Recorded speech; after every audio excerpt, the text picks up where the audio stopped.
seconds away on Studio 5. Cruising on them 22s got me sitting pretty. He was riding high on hip-hop when he walked away from it all. Could there be a Clips comeback? I do happen to know, let you in on a little secret, I know that we could still come back together and make edifying music that crushes everything out there. What's up, man? What's up, baby? Meet Gene No Malice Thornton and the producer of his I Am Second documentary. The point of I Am Second is how can we tell authentic, real stories that resonate with people. And cow manure in a Christian movie. Wouldn't be the first time. The story behind this comedy in Studio 5, starting now.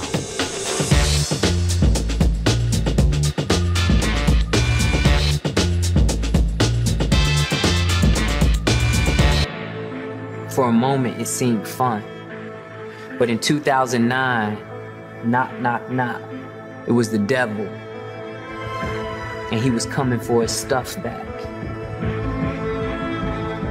Fame is one of those things where when you're given a cocktail like that, there's no college course on how to drink it. You're supposed to sip slow. That's just a sample of the documentary, The End of Malice, the compelling story of rap pioneer Gene No Malice Thornton.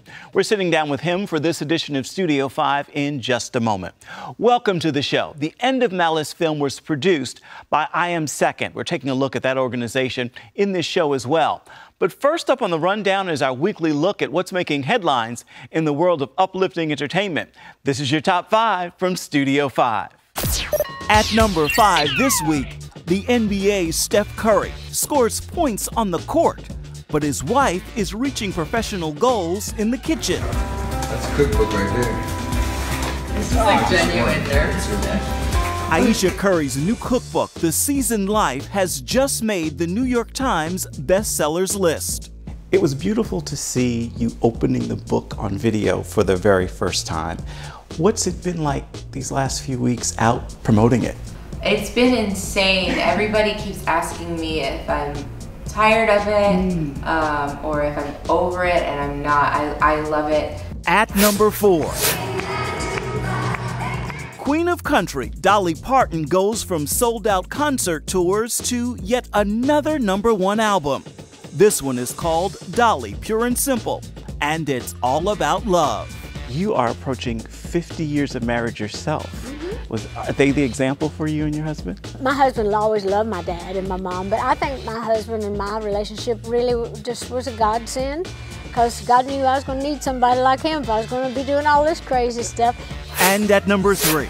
Performing Blessings featuring Anthony Hamilton, Ty Dolla $ign, Rory, and Drum. Please welcome Chance the Rapper! Gospel comes to late night. Are you ready? With Chance the Rapper performing a version of his spiritually inspired song, Blessings, on Jimmy Fallon. I speak of wondrous, unfamiliar lessons from childhood, make you remember how to smile good. We head to Paris and Justin Bieber for number 2. I will sing your love forever. I will sing your love forever. On his Purpose tour in Europe and in the middle of his set, the Biebs led an acoustic sing-along of the classic worship song, I Could Sing of Your Love Forever. And his fans quickly caught on and joined in. I will sing of your love forever. I will sing of your love forever. Now to number 1. So I'm excited. I've been in the studio working, and we'll see what happens. How soon? I don't know. We have to wait and see. We gotta wait and find out. We're still waiting on the album, but we have at least one new song from the hip-hop superstar Lecrae. He's teamed up with singer Leon Bridges on a powerful song for the soundtrack of the film Birth of a Nation. Boy, you'd better say something, and quick. Take heed, therefore, unto yourselves, and to all the flock over the which the Holy Ghost hath made you overseers. This film tells the story of a slave rebellion led by preacher Nat Turner, and the Lecrae and Leon Bridges tune is called On My Own. I've been pushing hard, I've been praying harder, only heaven can help me. They took my earthly father. And those are your top 5 from Studio 5 for this week. Gene "No Malice" Thornton is a pioneer in the rap game. He rose to fame alongside his brother, Terrence Thornton, known in the game as Pusha T.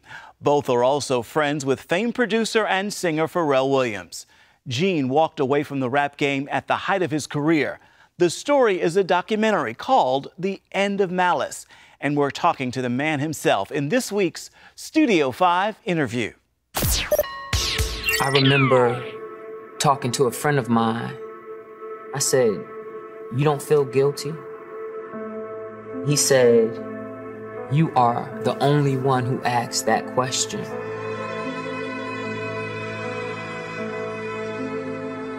Having that Thornton energy, you know, Gene always be the guy looking for the whys. He was much more of a philosopher in his rhymes. For a moment, it seemed fun. But in 2009, knock, knock, knock, it was the devil. And he was coming for his stuff back. One of the things I read that you said in association with sharing your story, I would have loved to keep this story to myself, but I couldn't dare. Right, right. Why did you need to share it? It was profoundly obvious that I was given the platform that I had been given. I had been through everything I had been through for a real reason. I wish that I could have learned my lesson and, you know, start again and just me, my family, and, you know, try to do better. But the story was just so huge. And I had so many people who had followed me through my career that, you know, I had to tell the entire truth. I had to give them both sides, you know, of the story. We had been putting out music and albums and, you know, very influential and not in a positive way, you know. Even though it was true and accurate, you know, I shared it and I just felt that I had to tell, you know, everything that came along with it. I want to talk a little bit more about your journey and your walk through this. It felt like a wrestling watching some of it. I mean, I think Pharrell said that you've always been a righteous person in his mind. Nah, what up? I didn't even know you was here when I hit you. That's what I was saying. What up, man? What's up, baby? What's going on with you, bro? All good. We just came to chop it up with you, that's all. Please. Yeah. Just growing up with Pharrell, what's funny is Pharrell was always that kind of guy that, like, he could talk you into anything. Like, it would sound so far-fetched, but the more you listen, you're like, this guy really believes in himself. Then in turn, you'd believe in yourself, and you're like, you know, you just saw that it could happen. Gene has always been a righteous person. And I never told him this, but you could always see there was a part of him that tore whenever he did something he felt like deep down inside wasn't really right. Even when he was in the streets in the middle of some of the things that are often frowned upon, you could always see, like, you know, at the bottom of one of his eyes was, it didn't feel right. And he was 100% accurate with that. Not so much righteousness. I definitely shy away from that word, especially at that time. I was always a voice of reason to my peers. And even though I engaged in everything they engaged in, it didn't sit well with me. I wasn't totally at home. I knew that it had to be more than this, you know? And I wasn't fulfilled. There was definitely an emptiness. And to have achieved what many people think is the American dream and still not be fulfilled, well, that only frustrated me more. So in doing that and living that, you weren't having a good time? No, I wasn't. And when I did have a good time, it was only to find out afterwards I was in more misery. Right now we are at 12th and Collins out here in Miami. Hold on, man. At the Marlin, South Beach Studios. We got a lot of history here. Recorded a lot of our records here. Hell Hath No Fury, Till the Casket Drops. This place holds a lot of memories. Looking back at your music catalog, in light of where you are right now, Right. when you look back and we see in the documentary you watching some old footage and clips like that, Right. what do you think of that catalog that people still love, people still listen to? One thing I know that I can't do is I can't deny it. Malice happened. The clips happened.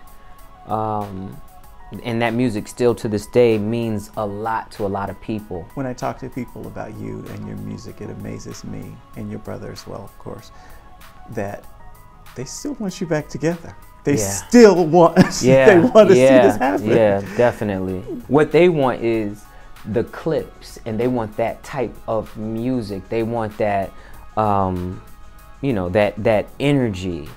And we're not gonna, you know, taint that catalog. That is what it was. There's no way we can come back together and do that same thing. Now, I do happen to know, let you in on a little secret, I know that we could still come back together and make edifying music that crushes everything out there. I know, you know, that can happen, and I pray that one day God makes that, you know, make it happen.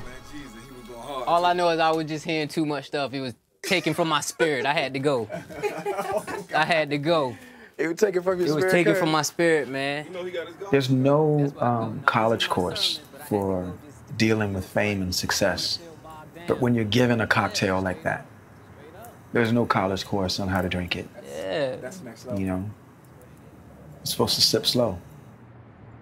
You shouldn't aim for becoming inebriated and intoxicated by success and fame.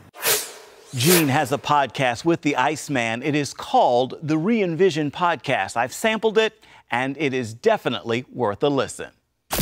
Still ahead on Studio 5. The white chair is the signature of an I Am Second story. I think that since the beginning of I Am Second, it's been our desire to really try to be a voice of restoration in broken places. Meet the producer behind the film that unfolded when No Malice took his seat in the white chair.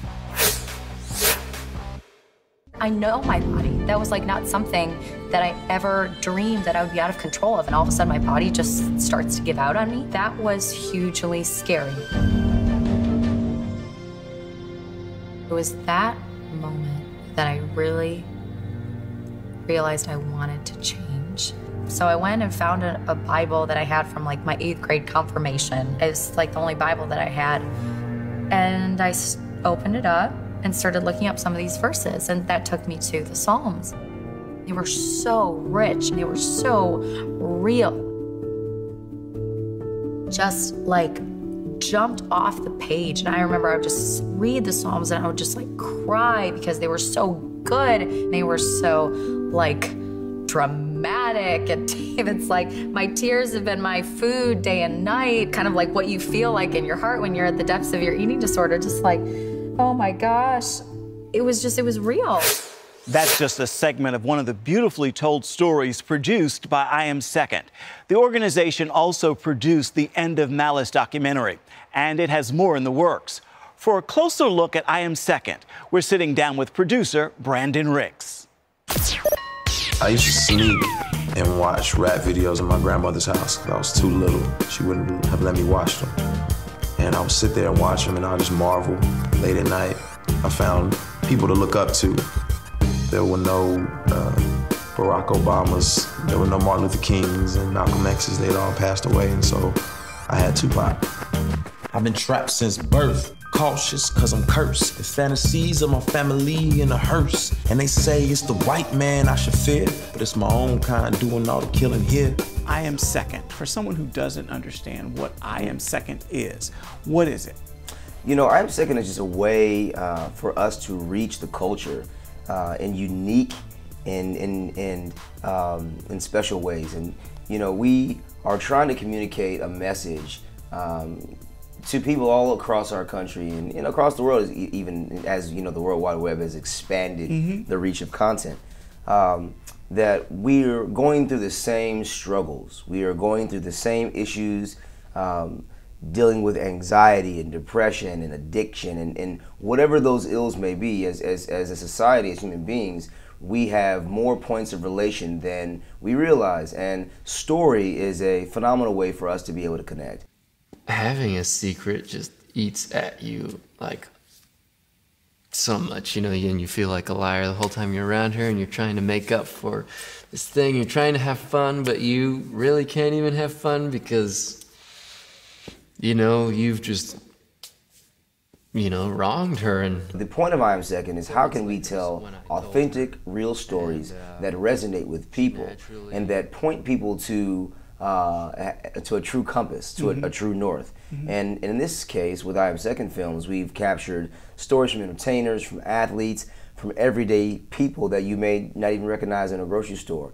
But they all share a commonality, and that commonality is that when they've gone through life and they have seen the storms come and the ups and downs and the different things they've dealt with, whether it be success and fame or celebrity or the falling off of a high horse or whatever that is, that when they put God and others first in their life, that is where they have found true purpose and fulfillment. You have chosen to do Gene Thornton's story. Yes. When you see the influence that hip hop has on the black community and on, you know, community as a whole, actually, as it's penetrated all facets of our culture and across the world, I really didn't see a film within our repertoire that spoke to the condition of young black males that are prone to be very much influenced by hip hop, that live in environments with high poverty, high crime,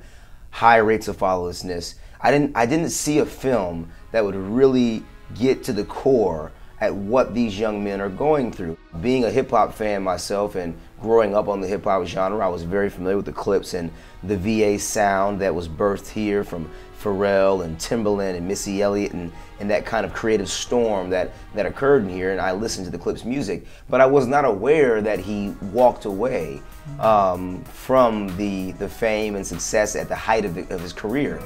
When things went a little off or to the left or whatever, then I'd be angry or upset. I don't know if you thought I was joking when I told you I'm not doing it anymore. All the time he writing them rhymes, he asking questions that he already knew the answer to. He already knew them answers.